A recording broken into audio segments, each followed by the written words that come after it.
Today I'm going to be running through 20 of the most essential tips that have helped me with Twitch and my content in 2022. I'm going to be covering some general tips, some gear, as well as some pieces of software to help you on your content journey. The things we talk about in today's video are only just a few of the things that have seriously helped my content in 2022. So if you're enjoying this video and you want to see a part 2, let me know in the comments below. Subscribe if you're new and you enjoy it here. New streaming tips every week. Leave a like if you liked it. And without further ado, let's just jump into this one. Hosting. Have a timed message that will appear in your chat once every half hour, 40 minutes, that will gently request people or remind people that they can host a stream if they want. If a lot of people are hosting your streams, you are more likely to appear in the recommended section on Twitch. Don't beg your chat to do this, they'll do it if they want, but having the message there to remind people who might want to host you that they can do it. Here's the message that pops into my chat once every 40 minutes or so. CHATERINO is a desktop application that you can download that gives you a way better chat experience for Twitch. This is super helpful for co-streams because it means that you can have your own chat as well as the person you're streaming with chat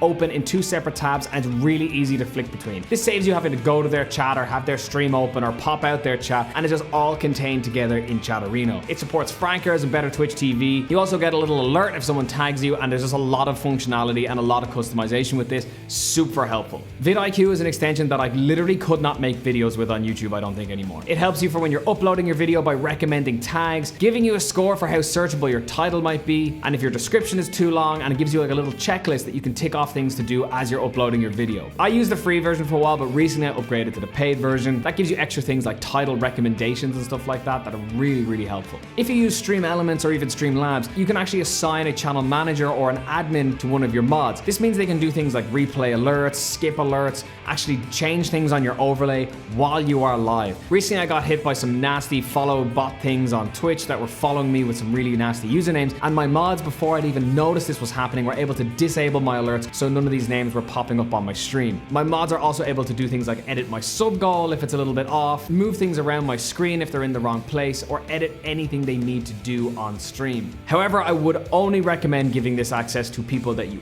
absolutely trust with your life. Create a mods only section on your Discord that's only visible to you and your stream/Discord moderators. Check in with your mods all the time and make sure everybody is up to date and everyone's on the same page about how you expect the Discord as well as the stream to be managed. So checking in with your mods from time to time and letting them know what's up and seeing how they're getting on and having some cool conversations is super beneficial. Let's say you're live and you identify a potential really good clip that's happening right there. You're talking about something quite funny, or there's a funny thing happening in chat, or you're giving some sort of rant to the camera like I usually do. Consider pausing the music you might have playing on stream while you're doing this. This allows you to add in something like a TikTok trending sound, which really helps your TikTok performances, or any of your own edited audio or soundtracks as well, without sounding all weird and sounds like the 2 tracks are fighting for attention. It gives you a lot more room in the edit as well, and learning to identify those moments are so key as well because it helps you create better short form content. Speaking of music, a great place to get music for your streams is StreamTunes. They're available on Spotify, Apple Music, Amazon Music, all the music places, as well as here on YouTube, and they provide a massive library of royalty-free music for your streams. They've got lo-fi, rock, EDM, hip-hop, dubstep, you name it, the list goes on, and they're always adding new music. They're my official music partner on my streams and here on YouTube, and you can hear their music in the background in all my videos, and it's great.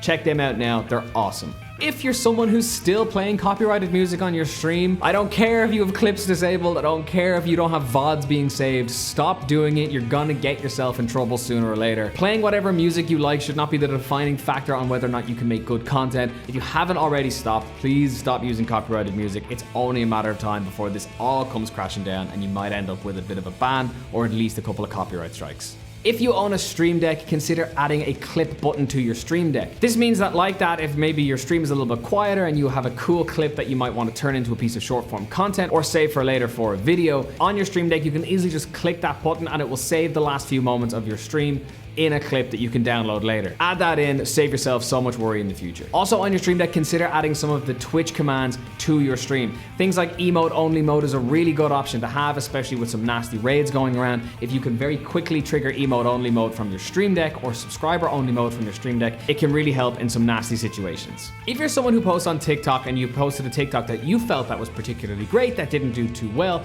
consider re-uploading that video if it's a little bit old. Sometimes, unfortunately, things just don't hit the algorithm algorithm, so there's no harm trying it again. Similarly on YouTube, if you've had videos that you've posted in the past that have kind of just laying stagnant, maybe they've done their run and not really gaining any more views, consider changing the title or thumbnail of those videos. Sometimes changing the title or thumbnail can help jumpstart it back into the algorithm if it's a better title or a better thumbnail, and you'll be so surprised how well older videos can do. Every couple of weeks I go back through my older videos and I have a look at the titles and think about what could be better, and a couple of different times a lot of the videos that I have changed the information on have got a massive uptick in views after I've done that, so definitely consider changing it. In OBS there's a button under the start recording button that just says start OBS virtual camera. This gives you a little virtual webcam and will output whatever is in your OBS to your desired platform where you select your webcam. This means that if you're in a full screen chat in OBS like this, you could be on Discord and show that exact same thing. This means that if you're doing a just chatting stream with 2 different people, or you're in a video call with 4 or 5 creators and you want to have all their faces in little boxes, you can literally be in the call as well as on your stream and it will be completely uninterrupted.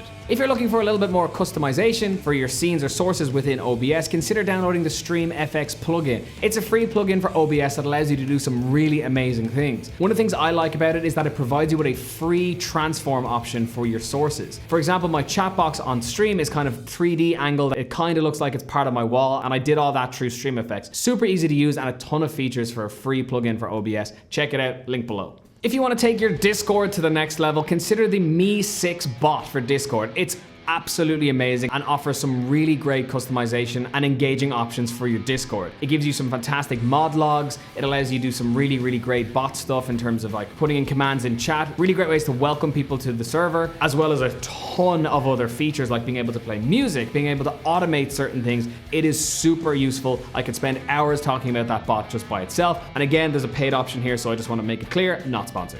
If you're somebody like me who does a lot of different things in a day between YouTube, Twitch, other jobs, whatever, consider using a tool that will help you remember what you need to do. I've really recently started using Microsoft To Do. It's a really awesome to-do list that keeps everything tracked, and it also gives you a really satisfying noise when you actually finish a task. Honestly, I was really against all these productivity trackers before because it kind of just reminds me of the hustle and grustle mindset. But if you're like me and you have a load of different things on that you have to remember between Twitch, YouTube, Twitter, social medias, wherever, it gets a little bit overwhelming at times, and at the start of the day, checking off the things that I had to do the day before and putting the stuff in I need for that day and spending 5 minutes doing it is a really great way to keep track of everything.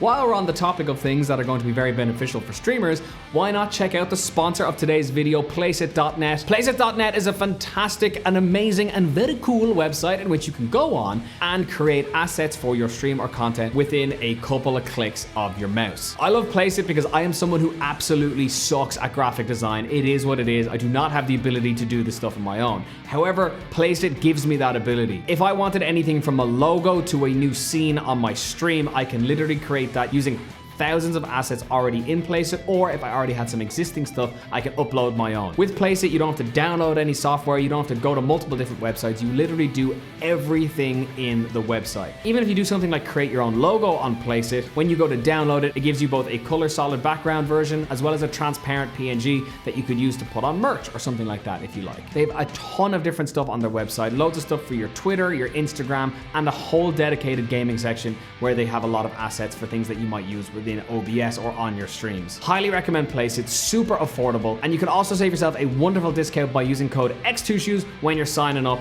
But make sure you follow the link in the description. That's the cool, important link that, you know, you gotta click so that the sponsor knows that I am cool and I help. Click the link, code xTwoShoes. Enjoy. All right, now we're gonna go over some gear that I have found to be absolutely essential to my streams in the last year. First up is these bad boys, the SteelSeries Arctis 7s. These were sent to me by SteelSeries, however, they were just a gift. They didn't want me to make any content around them. But what I found out with these headphones is that you can do something absolutely awesome. I use a very old audio interface. It's the Focusrite 2i2 first gen. It's a good few years old at this stage, and it's awesome for what it does. But one thing I've always wanted to do with my mic is be able to monitor my voice in my head without using a wired headset. But unless you kind of invest in a lot of different gear like a Go XLR and a few other different random things, monitoring your mic wirelessly and being able to hear yourself wirelessly in your own head without any latency is impossible. However, with these guys, they come with this little transmitter that I was able to just plug into the headphone jack of my audio interface, and now I have perfect wireless monitoring with a device that's like 10 years old. I don't get any latency. It is awesome, and it has become absolutely essential. The Arctis 7s are the cheaper ones, but I do think you can do this with the Arctis Pros and maybe the older Arctis ones as well, as long as they come with that wireless transmitter that has a line in and a line out jack on it. And just as headphones, super comfortable, great quality, and they sound excellent. Next, Elgato Keylight Airs, and here's a fantastic trick I use for my Elgato Keylight Airs that you can use with pretty much any light. A piece of paper towel. I just use a piece of kitchen paper, hang it over my lights, and it diffuses the light really nice on my face. Sure, there's like pro diffusers you can get for your lights, but honestly, I just really think this does a fine job. People give me a hard time about this all the time. It works great. And if I get sweaty on stream, I can simply dab my forehead with my towel. I have a challenge for you. Hit a no scope.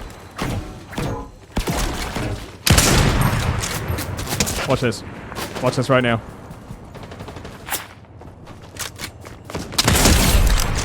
Hits, please.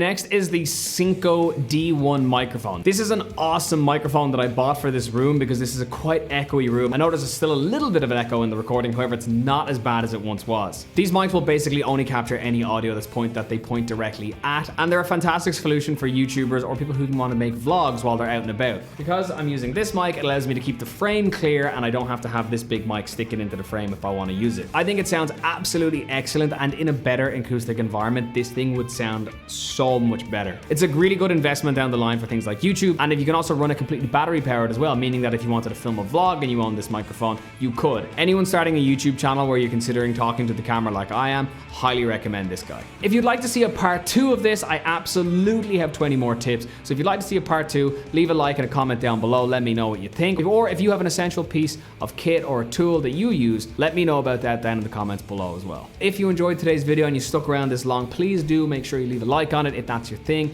Helps me out and lets the YouTube overlords know that I'm cool. And remember, I am live 5 days a week on twitch.tv/xTwoShoes. Come talk to me about whatever the hell you're thinking about over there. It's a good time, I promise. But everyone, I will see you in the next week. Have amazing weeks with your content, and if you don't worry about it. Next week is a new one. I'll see you in the next one. Much love. Peace out.